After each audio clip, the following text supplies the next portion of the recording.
Sejam todos bem-vindos. Possamos ter hoje um sábado abençoado, possamos sair daqui cheios com a mensagem do Senhor.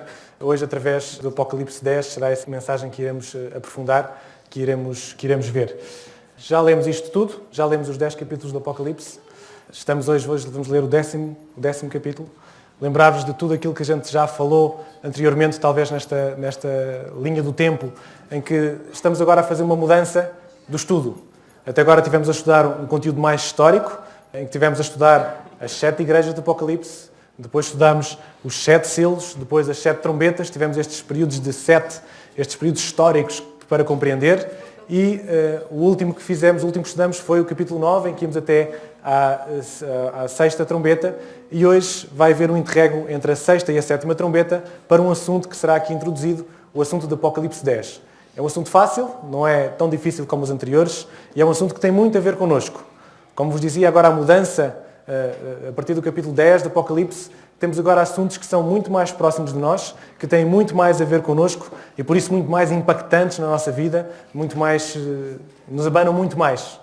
E este será então o primeiro destes cultos mais impactantes na nossa vida. Em primeiro lugar, como habitualmente, esperemos ter o som esteja a funcionar, iremos ouvir a leitura do narrador, com a animação literal daquilo que está a ser lido em Apocalipse 10, do versículo 1 ao versículo 11. A vossa atenção, então, para a leitura. Capítulo 10. E vi outro anjo forte, que descia do céu, vestido de uma nuvem, e por cima da sua cabeça estava o arco celeste, e o seu rosto era como o sol, e os seus pés como colunas de fogo. E tinha na sua mão um livrinho aberto. E pôs o seu pé direito sobre o mar, e o esquerdo sobre a terra. E clamou com grande voz, como quando brama o leão. E havendo clamado, os 7 trovões fizeram soar as suas vozes. E, sendo ouvidas dos 7 trovões as suas vozes, eu ia escrevê-las, e ouvi uma voz do céu que me dizia: Sela o que os 7 trovões falaram, e não o escrevas. E o anjo que vi estar sobre o mar e sobre a terra levantou a sua mão ao céu. E jurou por aquele que vive para todo o sempre, o qual criou o céu e o que nele há, e a terra e o que nele há, e o mar e o que nele há, que não haveria mais demora. Mas nos dias da voz do 7º anjo, quando tocar a sua trombeta, se cumprirá o segredo de Deus, como anunciou aos profetas, seus servos. E a voz que eu do céu tinha ouvido tornou a falar comigo e disse: Vai e toma o livrinho aberto da mão do anjo que está em pé sobre o mar e sobre a terra. E fui ao anjo, dizendo-lhe: Dá-me o livrinho. E ele disse-me: Toma-o e come-o, e ele fará amargo o teu ventre, mas na tua boca será doce como mel. E tomei o livrinho da mão do anjo e comi-o. E na minha boca era doce como mel. E, havendo-o comido, o meu ventre ficou amargo. E ele disse-me: Importa que profetizes outra vez a muitos povos e nações e línguas e reis. À partida não parece tão difícil como a última trombeta, de escorpiões e enxofre, e cavalos e cavaleiros, não é? A partida não é tão difícil, e não é uma interpretação tão difícil de fazer agora de Apocalipse 10. Vamos então, versículo a versículo, como habitualmente, compreender aquilo que a mensagem do Apocalipse nos quer transmitir neste capítulo. Versículo 1. E vi outro anjo forte que descia do céu vestido de uma nuvem, e por cima da sua cabeça estava o arco celeste, e o seu rosto era como o sol, e os seus pés como colunas de fogo. A pergunta que fizemos para casa era: quem é este anjo forte que desceu dos céus? As respostas possíveis seria o anjo Gabriel, seria o anjo que vai tocar a 7ª trombeta, seria Satanás ou seria Jesus Cristo? A resposta certa é Jesus Cristo. Vamos perceber porquê. Em Apocalipse 10.1 aparece: este anjo tinha um arco celeste por cima da cabeça. Recordam-se noutra altura que falámos do arco celeste? No trono. Apocalipse capítulo 4, capítulo 5, quando falámos do trono de Deus e falámos daquele arco da aliança, do arco-íris que havia por cima do trono. Mas vocês recordam-se que em Apocalipse 1 também houve um personagem que apareceu a João. O próprio Jesus apareceu a João no capítulo 1. Ele vai dizer que ele é Jesus. E reparem as semelhanças.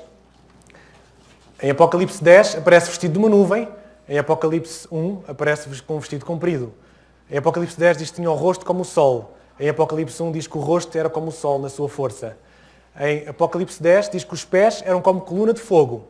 Em Apocalipse 1 diz que os pés eram semelhantes a latão reluzente. Depois temos, em Apocalipse 10, já no versículo 3, bradou com grande voz. Em Apocalipse 1 diz voz como muitas águas.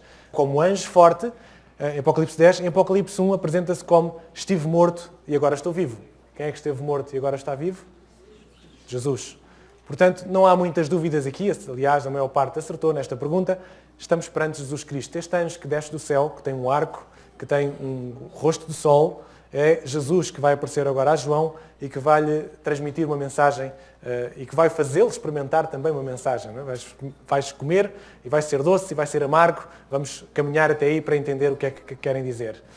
Não se choquem por Jesus aparecer como um anjo. Há vários versículos em que Jesus aparece na Bíblia como um anjo. Por exemplo, este em Judas que diz: mas quando o arcanjo Miguel, discutindo com o diabo, disputava a respeito do corpo de Moisés, não ousou pronunciar contra ele juízo de maldição, mas disse: o Senhor te repreenda. São várias as vezes que Jesus aparece como anjo na Bíblia, são vários episódios, e esta é apenas um em que ele aparece como o arcanjo Miguel. Sabemos que o arcanjo é o chefe dos anjos, que é Jesus Cristo. Portanto, creio que para nós não choca que Jesus seja apresentado como anjo. Versículo 2. Tinha um livrinho na sua mão, um livro aberto, e pôs o seu pé direito sobre o mar e o pé esquerdo sobre a terra. Em primeiro lugar, o porquê do pé direito e do pé esquerdo, um sobre o mar, sobre a terra. Porque é um anjo que tem poder sobre todo o mundo. Se pusesse só os pés na terra ou só os pés no mar, se calhar seria uma coisa global. A terra é feita de continentes e de mar. Se o anjo tem um pé em cima do mar e um pé em cima da terra, quer dizer que isto é uma mensagem global, é uma mensagem para todo este mundo, para todo o mundo onde nós vivemos. É uma mensagem intercontinental. Que livrinho é este? Perguntava para casa. As respostas eram: seria o Pentateuco, seria o livro de Daniel, seria o livro de Apocalipse, ou é impossível saber? A maior parte respondeu: certo, é o livro de Daniel. Porque é que este livro selado que está na mão do anjo em Apocalipse é o livro de Daniel? É a pergunta. Basta nós lermos um bocadinho de Daniel para entendermos o porquê. Daniel teve uma visão, teve várias visões, mas houve algumas em particular que ele não entendeu muito bem. Reparem o que é dito, por exemplo, em Daniel, capítulo, versículo 13 ao versículo 14. Depois ouvi um santo que falava e disse a outro santo aquilo que falava: até quando durará a visão do sacrifício contínuo e da transgressão assaladora, para que sejam entregues o santuário e os exércitos, a fim de serem pisados? E ele me disse: até 2300 tardes e manhãs, e o santuário será purificado. Recordam-se desta visão? E depois Daniel diz a seguir: e a visão da tarde e da manhã que me foi falada é verdadeira. Tu, porém, cerra a visão. Porque se refere a dias muito distantes. E eu, Daniel, enfraqueci, estive enfermo alguns dias. Então levantei-me e tratei dos negócios do rei. E espantei-me acerca da visão. Não havia quem entendesse. Ou seja, houve visões que Daniel não entendeu. Até ficou doente por isso, por não entender as visões. Mas esta visão em particular foi dita a Daniel: olha, cerra. Não é para ti agora.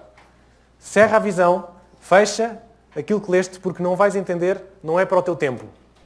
Se formos um bocadinho mais à frente, já no último capítulo de Daniel, Daniel 12, temos uma visão também semelhante. E disse: e ele disse ao homem vestido de linho que estava sobre as águas do rio: quando será o fim destas maravilhas? E ouvi o homem vestido de linho que estava sobre as águas do rio, o qual levantou ao céu a sua mão direita e a sua mão esquerda, e jurou por aquele que vive eternamente que isto seria para um tempo e tempos e metade de um tempo.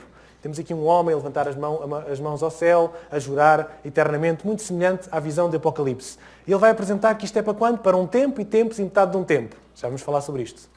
Eu, pois, ouvi, mas não entendi. Por isso eu disse: Senhor meu, qual será o fim destas coisas? E ele disse: vai, Daniel, estas palavras estão fechadas e seladas até ao fim dos tempos. Daniel escreveu, mas não entendeu. Mas Deus disse: deixa estar, não é para o teu tempo agora. E tu, Daniel, encerra estas palavras e sela este livro até ao fim do tempo. Muitos correrão de uma parte para outra e o conhecimento se multiplicará. Por isso é o livro de Daniel, porque este é o livro que foi selado. Foi selado até ao tempo do fim. E a pergunta então para casa é: quando é que começa o tempo do fim que Daniel se refere? Será que foi após a ascensão de Jesus? Será que foi em 1798? Será que foi em 1844? Será que foi no ano 2000? Será que o tempo do fim ainda não começou? É que quando dizemos tempo do fim, cada um pode ter a sua opinião. Será que a Bíblia tem opinião? E a Bíblia diz-nos quando é que será esse tempo? Vamos ver. Daniel não entende a visão, procura uma explicação. O anjo diz que a visão não é para o seu tempo. Diz que o livro devia ficar selado. O único livro na Bíblia que nós lemos que fica selado é este livro de Daniel, estas profecias de Daniel. E diz-nos que era para um tempo específico. E qual era o tempo? Para o tempo do fim, Daniel 7 e 11 diz que o tempo do fim, o povo de Deus iria ser provado até ao tempo do fim. Se lermos Mateus 24, diz depois da aflição o sol se escureceria e as estrelas cairiam, quando os discípulos perguntam a Jesus quando é que será o tempo do fim. E ainda mais, um tempo, 2 tempos e metade de um tempo. Daniel, isto vai ficar fechado até um tempo, 2 tempos e metade de um tempo. Palavras proféticas, um tempo, 1 ano, 2 tempos, 2 anos, meio tempo, meio ano. Um ano judaico tem 360 dias, 2 anos serão 720, meio ano será 180 dias. Estamos perante a profecia dos 1260 anos. E agora já vos diz alguma coisa. Lembram-se da profecia dos 1260 anos? Já falámos sobre ela aqui. Os 1260 anos de supremacia papal. Aqui, quando falámos da igreja de Tiatira, da igreja de Sardes, que estavam perante o momento da supremacia papal, houve um momento de supremacia papal e que terminou em 1798 com a prisão do Papa. Recordam-se termos falado nisto. Este é o considerado tempo do fim, é quando começa em 1798. E temos aqui os sinais que Jesus falou também, o grande terremoto, do Sol, das estrelas, tudo aqui localizado nesta altura. Portanto, o tempo do fim, 1798, seria aqui que a visão ia começar a ser compreendida. O tempo do fim iniciou em 1798 e também outro sinal. O que é que dizia Daniel? Até o tempo do fim, numa altura que o conhecimento se vai multiplicar. Vocês já repararam que 90% do que existe hoje de conhecimento de ciência foi de há um século e meio para trás? Querem exemplos? Carros, telemóvel, luz elétrica, a internet, os computadores, os aviões, tudo isso foi um crescimento exponencial.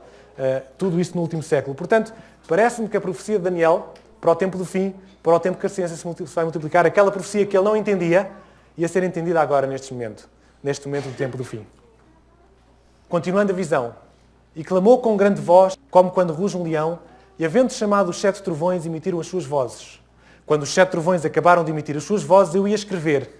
Mas ouvi uma voz no céu que me dizia, sela o que os 7 trovões emitiram e não o escrevas. E a pergunta era, porquê é que João não podia escrever o que os trovões disseram?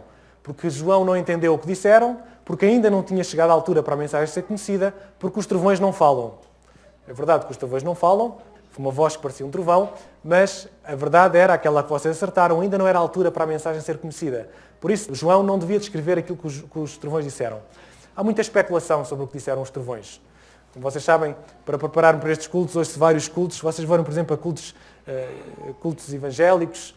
Há quem diga que os 7 trovões foi a pregação do bispo Y, do bispo X, que apresentou isto ao mundo, mas não me parece que seja nada disto. Se vocês perceberem, João vê um livro aberto, os trovões apresentam uma mensagem. Será que não era a mensagem do livro? A mensagem do livro era para ser revelada no tempo de João? Era no tempo do fim, não era no tempo de João. Ou seja, a mensagem também não era para João. João também não ia revelar. João viveu no primeiro século, a mensagem era para o tempo do fim, para o tempo de 1798, depois desse tempo. Portanto, talvez os trovões tenham dito a mensagem, mas tenha sido dita a João, não é para escreveres, porque não é para ser revelado agora, é para ser revelado mais tarde. Mais tarde é que ela vai ser revelada. Revelada quando?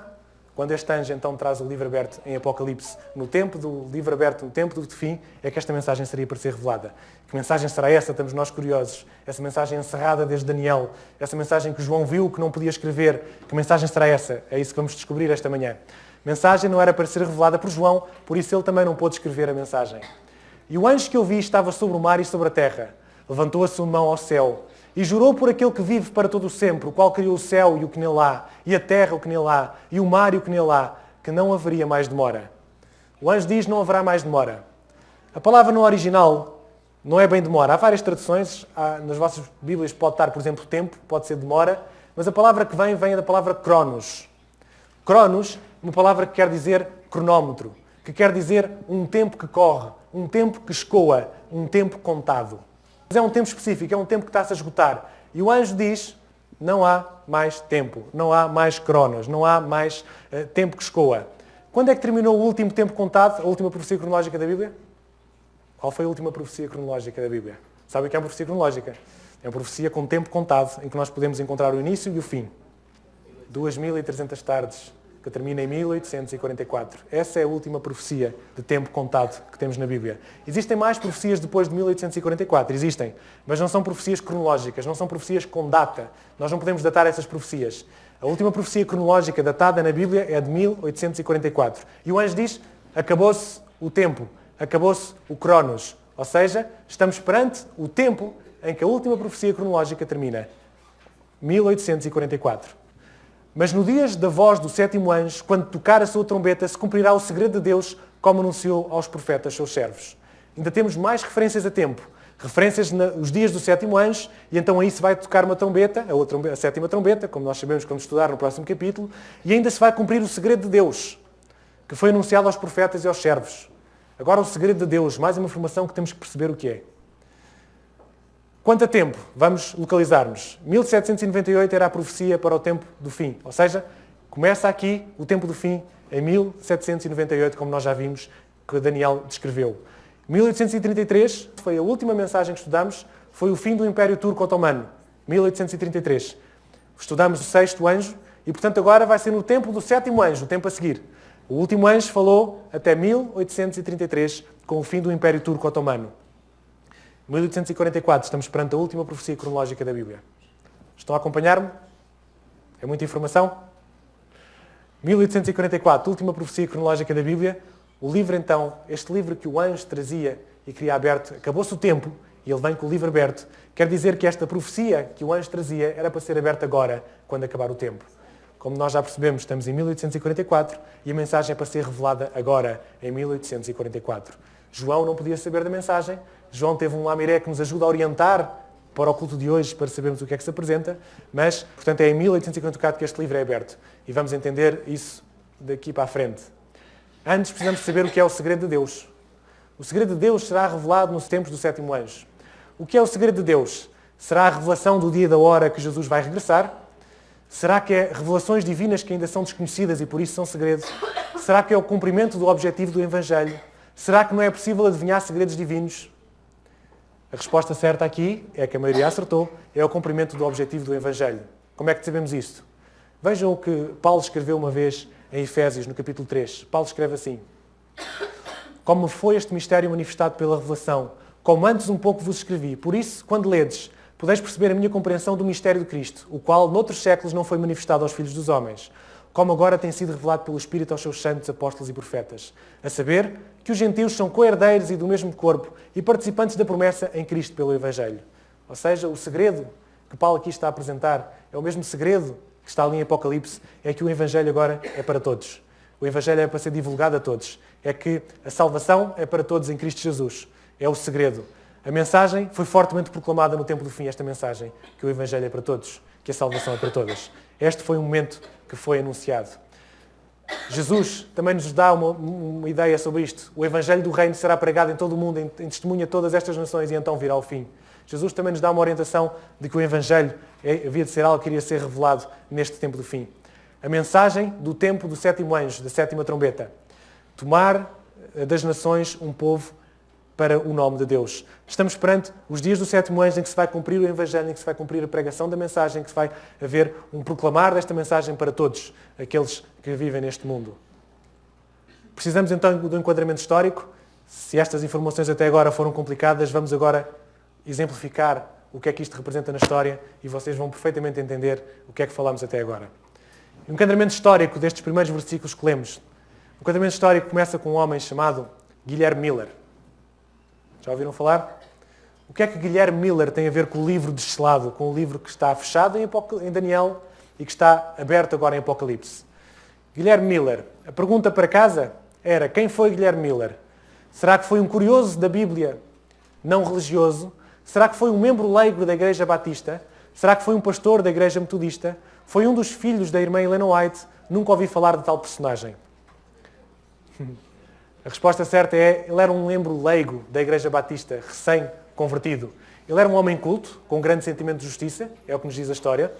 Aos 34 anos de idade, em 1916, ele começou a frequentar a Igreja Batista, onde o seu tio era pastor, Low Upton. Era pastor nesta Igreja Batista e foi aí que ele começou a explorar a Bíblia, a entender a Bíblia. E ele apaixonou-se logo pela Bíblia. Em particular, ele impressionou-se com a exatidão das profecias. Ele ficou apaixonado por este Deus das profecias. E quem não fica?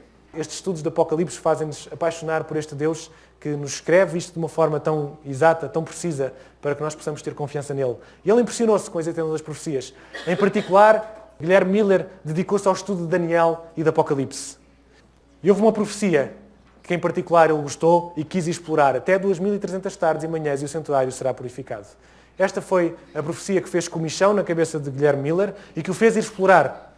E lembro-me que estamos então a chegar ao tempo em que a profecia ia ser estudada. Vamos tentar entender um bocadinho porque é que Guilherme Miller chegou à conclusão que chegou.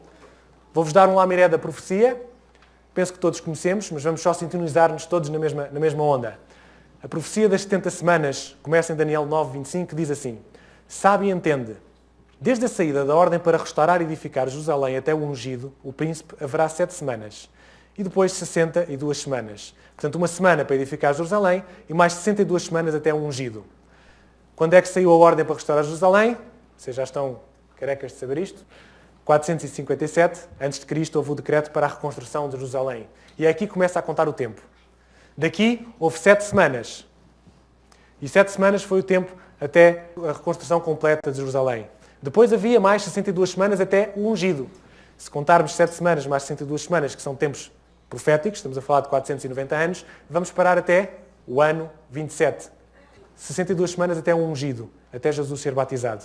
Vamos parar então no ano 27. Depois continuava o versículo e dizia: Ele fará um pacto firme com muitos por 1 semana e na metade da semana fará cessar o sacrifício. Jesus, o ungido, vai ter mais 1 semana. Nesta semana, a metade da semana, fará cessar o sacrifício. Jesus irá morrer 3 anos e meio depois de ser batizado e haveria mais 3 anos e meio para terminar esta semana. O que é que acontece no final destes 3 anos e meio, no final da profecia das 70 semanas? Eles gritaram com grande voz, taparam os ouvidos e arremeteram unânimes contra ele e, expulsando da cidade, o apedrejavam. Estevão disse: Senhor, não lhes imputes este pecado. Ou seja, aquelas 70 semanas estavam terminadas sobre o povo de Israel. Houve tudo aquilo que aconteceu. 1 semana depois, Jerusalém foi reconstruída. 62 semanas depois, Jesus foi batizado. No meio da semana, foi morto. Houve mais meio da semana, mais 3 anos e meio, até o apedrejamento de Estevão. Com o apedrejamento de Estevão, terminou o tempo de Jerusalém. Terminou o tempo que Jerusalém tinha como povo eleito. Agora a mensagem era para todos. Isto foi a compreensão de Guilherme Miller. Ele conseguiu compreender e ficou maravilhado. Creio que vocês também, quando estudaram esta profecia pela primeira vez e viram a exatidão da profecia, viram como Deus escreve tantos anos antes, Daniel não é que escreveu antes disto acontecer, e com esta exatidão nós ficamos maravilhados e pensamos: realmente estamos num Deus que sabe tudo. Como é que eu posso desconfiar de um Deus que sabe tudo? De um Deus que apresenta o fim desde o princípio, de um Deus que pode dizer-me exatamente o que vai acontecer daqui a tantos anos, como aconteceu com Daniel. Guilherme Miller continuou a estudar. Esta profecia tinha as 70 semanas, os 490 anos, que começou em 457 e terminou até no ano 34 depois de Cristo. Não se esqueçam que há aqui o ano zero e por isso há esta diferença a nível das contas. E depois temos 2.300 tardes e manhãs. Menos os 490, temos 1.810 anos. Ou seja, ainda faltava uma parte, 1.810 anos. 1.810 anos terminava em 1844. Guilherme Miller descobriu estas verdades, descobriu esta profecia, chegou aqui até 1844. E ele quis perceber então o que é que estava a acontecer, o que é que ia acontecer em 1844. Até 2.300 tardes e manhãs e o santuário será purificado. Ele foi estudar o santuário. A purificação do santuário, temos um versículo em Levítico, capítulo 23, de 27 a 29, que diz: Mas aos 10 deste mês, 7º, será o dia da expiação. Tereis santa convocação e afligireis a vossa alma. Trareis oferta queimada ao Senhor nesse mesmo dia. Nenhuma obra fareis, porque é o dia da expiação, porque para fazer expiação por vós, perante o Senhor, vosso Deus. Guilherme Miller foi então estudar o que é que era isto do santuário, o que é que seria a purificação do santuário em 1844. Todos os dias, o pecador vinha ao santuário, trazia a sua oferta. A oferta era morta, confessava o seu pecado era simbolicamente transferido para o Cordeiro. O Cordeiro era morto em lugar do pecador. O sangue do Cordeiro era trazido para dentro do santuário, era espargido no véu, e isto acontecia todos os dias. Mas uma vez por ano o santuário era purificado. O que é que acontecia uma vez por ano? O sumo sacerdote entrava no lugar santíssimo. O sumo sacerdote entrava no lugar santíssimo para fazer a purificação do santuário. Ou seja, todos os pecados que o santuário recebia durante todo aquele ano eram agora transferidos para um bode que era enviado para o deserto. Guilherme Miller começou a entender o que era a purificação do santuário, só faltava entender e julgar as duas coisas. O fim da profecia era em 1844. Ele estudou que os 10 do 7º mês, no ano 1844, ia calhar em 22 de outubro de 1844. Pelo calendário judaico, ele entendeu que seria este o dia que haveria a purificação do santuário. Foi isto que ele entendeu. Agora só faltava saber o que era o santuário, não é? O que é que isto representava. Após o estudo profundo da Bíblia, a conclusão que Guilherme Miller chegou e proclamou entre 1840 e 1844. Foi a pergunta para casa. Respostas. Que estava na altura de fundar a Igreja Adventista. Seria difícil esta conclusão. Que Cristo passaria para o lugar santíssimo a 22 de outubro de 1844. Esta conclusão é a que nós sabemos hoje, mas não foi a que ele descobriu. Que era impossível determinar o dia da vinda e hora de Jesus a esta terra. Não. Nenhuma das opções correta, esta era a correta e metade acertaram. Não foi isto que ele descobriu. Ou não foi isto que ele proclamou.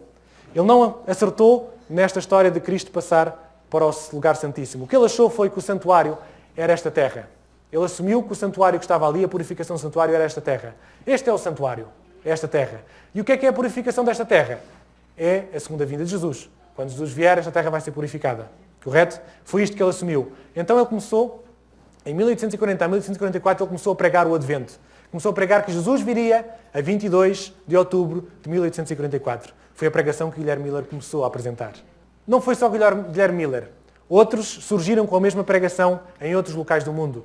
Não foi só Guilherme Miller que estudou. Nós estudamos Guilherme Miller porque está muito próximo depois de uma história que nós vamos ver a seguir, mas vários. Reparem o que está escrito na história da Igreja Adventista, está escrito isto.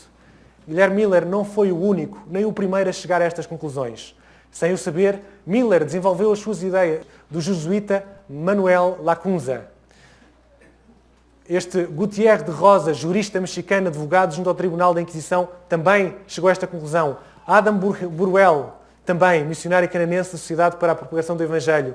Este R. Scott, pastor anglicano e depois pastor batista, em 1834, também tinha chegado a essa conclusão. O missionário Joseph Wolff e muitos outros chegaram à mesma conclusão que Guilherme Miller. Ou seja, que em 1844 ia acontecer alguma coisa e eles acharam que esta purificação do santuário era Jesus vindo desta terra. Reparem o que está escrito ainda neste livro. Por volta de 1840, dezenas de pregadores pelo mundo estavam proclamando a volta de Jesus com base no estudo da profecia de Daniel 8:14. De acordo com o pesquisador Roy Edwin Fromm, havia pregadores de diversas denominações cristãs, brancos, negros, mulheres, até mesmo crianças. Houve uma garota campesina na Europa que atraiu cerca de 3 a 4 mil pessoas ao pregar a mensagem da volta de Jesus. Não foi só nos Estados Unidos, foi em todo o mundo. Houve um movimento nesta altura que nós estamos a estudar, de Apocalipse 10, em que o livro é aberto, em que é entendido. É nesta altura há uma grande revolução e há aquilo que é conhecido na história como o segundo grande reavivamento.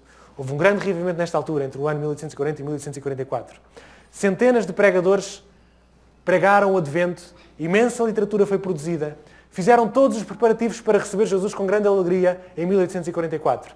Deram tudo de si, deixaram de trabalhar, venderam propriedades, fizeram um último esforço para advertir o mundo.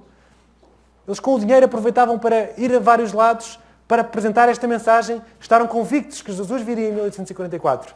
E eles fizeram tudo para apresentar a mensagem ao mundo. Dezenas de milhares esperavam pelo Senhor no final do grande período profético de 2300 dias. No final daquele período de 1844, eles aguardavam que Jesus viesse a esta terra.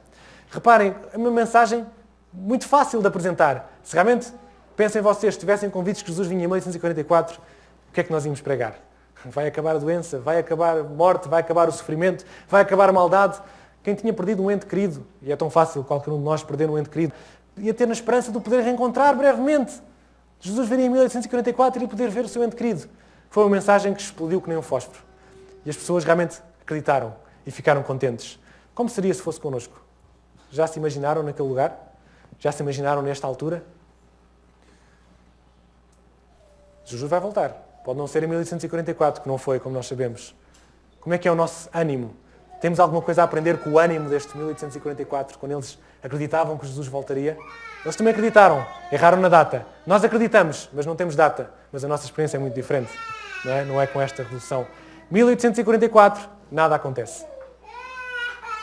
Nada aconteceu. E eu diria, ainda bem que nada aconteceu. Concordam comigo? Senão não estávamos cá, exatamente. Eu gosto de estar cá. Eu gosto de vir à existência, gosto que Deus me tenha trazido. Gosto de viver. Não vi as minhas filhas, não vi a minha mulher. Portanto, é bom estar cá.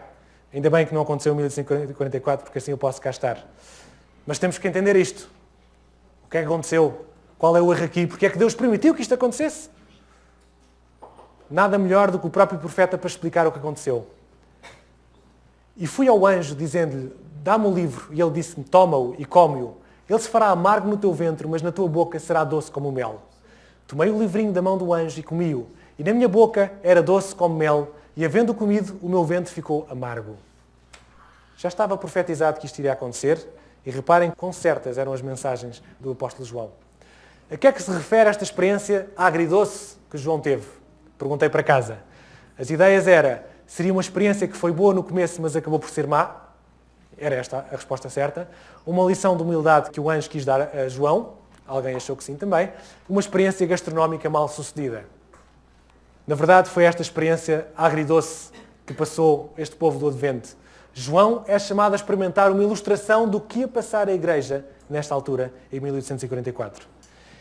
Comer o livro seria assimilar a palavra, que foi exatamente o que Guilherme Miller fez e tantos outros fizeram. Assimilaram aquelas palavras, eles leram o que Daniel tinha escrito e eles acharam, compreenderam que este mundo era o santuário e que seria purificado. E tudo estava certo. Aconteceu algo em 1844, mas não foi a segunda vinda de Jesus. Eles acertaram a data, acertaram tudo, só erraram no evento. O evento não era esse. Porque ninguém disse que a terra era o santuário. Sabemos na Bíblia que o nosso corpo é o templo do Espírito Santo, sabemos que há um santuário no céu e um santuário na terra, mas ninguém disse que esta terra é o santuário. Portanto, a interpretação foi precipitada, mas deu origem a este grande movimento. Ao assimilar a palavra, ela foi doce na boca. Milhares acolheram esta profecia, milhares foram atrás desta profecia, mas depois, quando Jesus não veio, foi amargo no estômago. Não será esta a experiência que João está a descrever? Acho que descreve lindamente. Imaginem que estão a aguardar Jesus e no final do dia Jesus não vem. Vai ser um amargo no estômago. Terça-feira, dia 22 de outubro de 1844. A parte doce era a pregação, a expectativa de viver a segunda vinda de Jesus. Jesus está a vir. Era a mensagem. Jesus vai chegar. O amargo da experiência é a desilusão de Cristo não ter voltado nesta data. Parece-vos adequada esta ilustração? Esta experiência que João é chamado a viver a experiência que a Igreja viveu naquela altura. Foi uma grande desilusão. Foi uma grande tristeza. Deixem-me contar-vos um bocadinho o que aconteceu com Guilherme Miller no dia 22 de outubro de 1844. Esta é a casa de Guilherme Miller, pode ser visitada na América. Guilherme Miller tinha um amigo que era José Haynes e outros. Eles aguardaram com a expectativa à volta de Jesus. Foram para fora de casa e tiveram um sítio chamado a Roça da Ascensão, como ficou conhecida. E eles aí aguardaram a volta de Jesus. Dia 22 de outubro de 1844 veio, nasceu o sol, veio o meio-dia, veio o pôr do sol, veio o final do dia e Jesus não veio. E eles ficaram realmente muito desiludidos. A decepção foi um amargo no estômago no final do dia. Após o grande desapontamento de 1844, o que é que aconteceu com Guilherme Miller? Perguntei para casa. Ficou desapontado e deixou a fé. Continuou a marcar sucessivas datas para a volta de Jesus. Continuou firme na fé, embora não tenha marcado mais datas para a vinda de Jesus. Desapareceu misteriosamente e nunca mais se sabe nada dele. Imaginem que são vocês, que estão à espera de Jesus em 1844 e ele não veio. O que é que vos aconteceria? Iam ficar desapontados, desistir de tudo? Não quer saber mais de Deus para nada nem de religião? Seria esta a vossa opção? A vossa opção seria, não, vamos ter que encontrar mais uma data e vão à procura na Bíblia e arranjar mais profecias para encontrar uma data certa? Ou será que iriam, mas é desaparecer daqui, que ninguém me veja, porque estou envergonhado, pôr a cabeça na areia, quero desaparecer daqui e vou fugir? Ou será que continuou firme na fé, embora não marquei mais datas para a vinda de Jesus? Fiz a pergunta para casa, a maior parte acertou, ele continuou firme na fé. Deixem-me contar-vos um bocadinho a história dele. Ele construiu uma capela perto da sua casa, onde ele se reunia com várias famílias. E agora perguntavam-lhe, era inevitável, quando é que é a volta de Jesus, Guilherme Miller? Um soco no estômago. Qual é a resposta de Guilherme Miller? A volta de Jesus é hoje. É hoje, é hoje, até que Ele venha. Seja esta também a nossa resposta. Quando é que é a volta de Jesus? É hoje, é hoje, é hoje, até que Ele venha. Guilherme Miller não perdeu a fé. Decepcionado, mas não perdeu a fé em Deus, nem perdeu a esperança na volta de Jesus. Ele continua a apresentá-la, embora tenha reconhecido que houve ali um erro. Mas a história não acaba aqui. Após o dia 22 de outubro de 1844, na história, nós conhecemos 3 grupos. O primeiro grupo foi aqueles que abandonaram a fé e nunca mais quiseram saber de Deus nem de religião. Compreendemos porquê. É fácil, a desilusão foi grande. A seguir foi um grupo que continuou a marcar datas para a segunda vinda de Jesus, até que esse grupo desapareceu, Não houve mais datas. E houve um terceiro grupo. Disseram, a Bíblia não erra, nós é que erramos, e continuaram a estudar a Bíblia até entender o que aconteceu.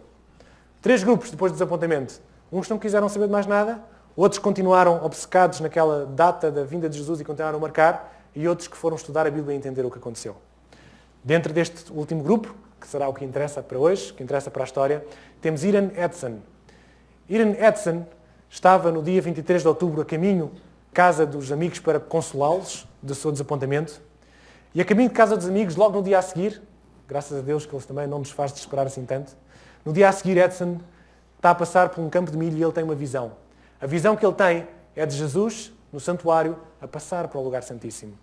Eu imagino que Iran Edson, quando estava a caminhar, a saber, mas o que é que eu vou dizer aos meus amigos? Mas porquê é que Cristo não veio? Mas o que é que aconteceu? Ele viu essas perguntas todas a fervilhar na cabeça, como é lógico. Mas ele mesmo assim quis ir ter com os amigos. E estas perguntas foi fervilhando, ele se calhar foi orando, foi pedindo instruções a Deus, e Deus dá-lhe esta visão para lhe explicar. O que ele entendeu foi que, até aquela altura, Jesus foi o sacerdote no lugar santo, mas agora ele era o sumo sacerdote no lugar santíssimo. Houve algo que aconteceu no santuário celestial. Entendeu que a 22 de outubro de 1844, Cristo iniciou uma fase do ministério no santuário celestial, o juízo investigativo. Claro que ele não entendeu isto logo quando viu a visão, teve que estudar um bocadinho mais sobre isto, mas foi aqui que despoltou as coisas. Começou o julgamento de todos os homens, começando por Abel, o primeiro homem que morreu nesta terra. Foi isto que aconteceu em 1844. Porque todos devemos de comparecer ante o tribunal de Deus, para que cada um receba segundo o que tiver feito por meio do corpo, ou bem ou mal. Falaremos do tribunal de Deus em Apocalipse 14. Iremos falar sobre isto. Iran teve esta visão e ele percebeu então que Deus queria lhe dizer alguma coisa. E ele foi estudar. Ele foi estudar, não foi estudar sozinho, foi estudar com algumas pessoas, algumas que vocês conhecem. Iran Edson é de quem estamos a falar. Joseph Bates fazia parte do grupo dele também, diz-vos alguma coisa. James White diz-vos alguma coisa. E 3 pessoas com uma mente extraordinária, homens cultos. John, não consigo soletrar este nome, não consigo dizer este nome. John Andrews e Uri Smith. Estes 3 homens excelentes de intelecto, foi com estes homens que eles começaram a estudar as profecias da Bíblia. Adicionou-se aqui uma senhora chamada Ellen White, ninguém conhece, pois não? Ellen White, em dezembro de 1844, 2 meses depois, teve uma visão sobre o futuro da Igreja Adventista. Nem ela sabia bem o que era isso. Teve a primeira visão sobre o surgimento da Igreja Adventista.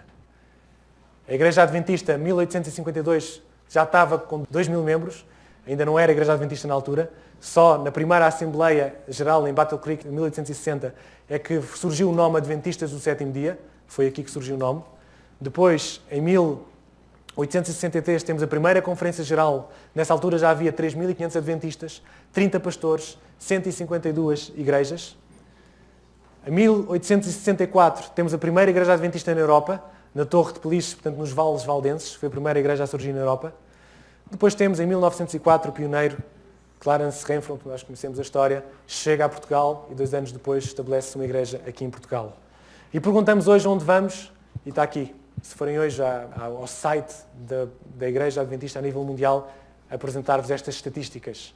Estamos em 206 países, pregamos em 891 línguas e dialetos diferentes, publicamos em 329 línguas e dialetos, temos 61 casas editoras, temos 7.804 unidades escolares, escolas, temos 1.600.000 estudantes, temos 18 indústrias alimentares, temos 790 hospitais e clínicas e orfanatos, temos 690 missionários todos os anos que saem para servir a Deus, temos centros de produção multimédia, 65, temos 120 países que usufruem da assistência adventista.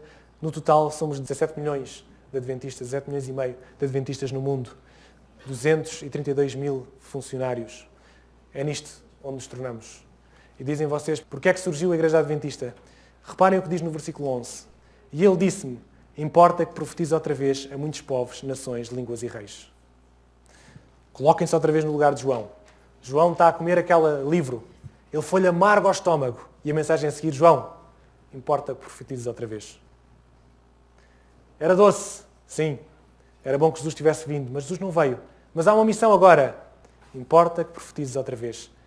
E foi este grupo que começou a estudar outra vez as profecias, a entender e começou a compor as profecias, começou a compor as doutrinas da igreja, começou a esclarecer, começou com o espírito de profecia, conseguiu criar um leque de doutrinas tiradas da Bíblia que deram um novo impulso à profecia, que deram um novo impulso à mensagem ao mundo. Perguntava, para quem é esta ordem do importa que profetize outra vez? Será para o apóstolo João? Será para Guilherme Miller? Será para a Igreja Batista? Será para a Igreja Adventista fundada a 22 de outubro de 1844? Não era para o apóstolo João, era para a Igreja Adventista fundada a 22 de outubro de 1844. Deixem-me dizer-vos que o grande desapontamento de 22 de outubro de 1844 nasceu uma igreja profética com uma missão profética. A Igreja Adventista tem um nascimento profético e uma missão profética. Encontraram alento e a missão em Apocalipse 10, 11. Encontraram alento naquelas palavras, importa que profetizes outra vez. Não fiques parado, não fiques com amargor no estômago. Importa que profetizes. A pregação da mensagem dos 3 anjos foi o que foi destinado a esta igreja, que vamos estudar em Apocalipse 14 também.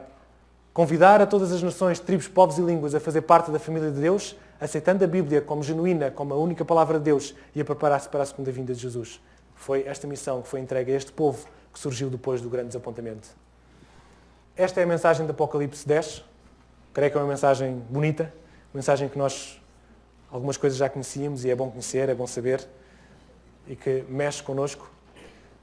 Termino apenas a mensagem com um apelo.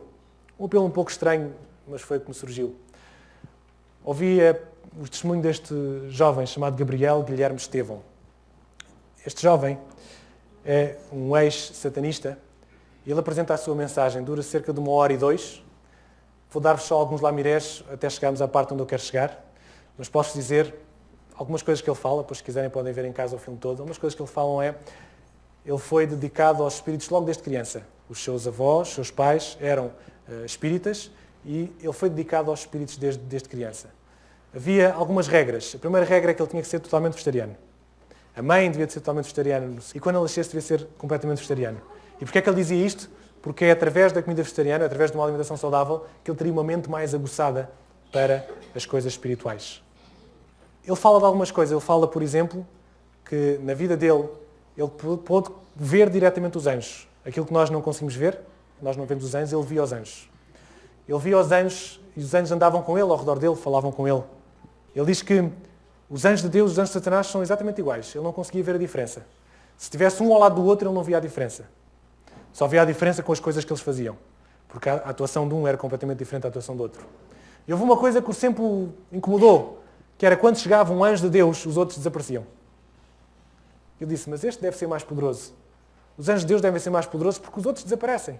Fala dos objetivos de Satanás para a nossa vida. E agora chegamos à parte que eu trago para a meditação, para o apelo final desta mensagem, que é quando ele fala que o objetivo de Satanás é ocupar-nos tempo. Ele apresenta as várias coisas que ele faz, mas ele diz o objetivo é ocupar-nos o tempo para que nós passemos a nossa vida sem tempo para fazer o que é mais importante. Sem tempo para estudar a Bíblia. Sem tempo para pregar a mensagem.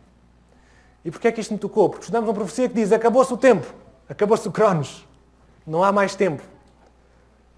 E nós continuamos a gastar tempo em vez de estudar a mensagem, em vez de apresentar a mensagem. Podem vir depois este testemunho deste irmão, é algo extraordinário. E eu acho que é um apelo para nós, a profecia para nós, a profecia desta igreja onde nós estamos sentados hoje, é uma igreja profética, com missão profética que diz, importa que profetizes outra vez.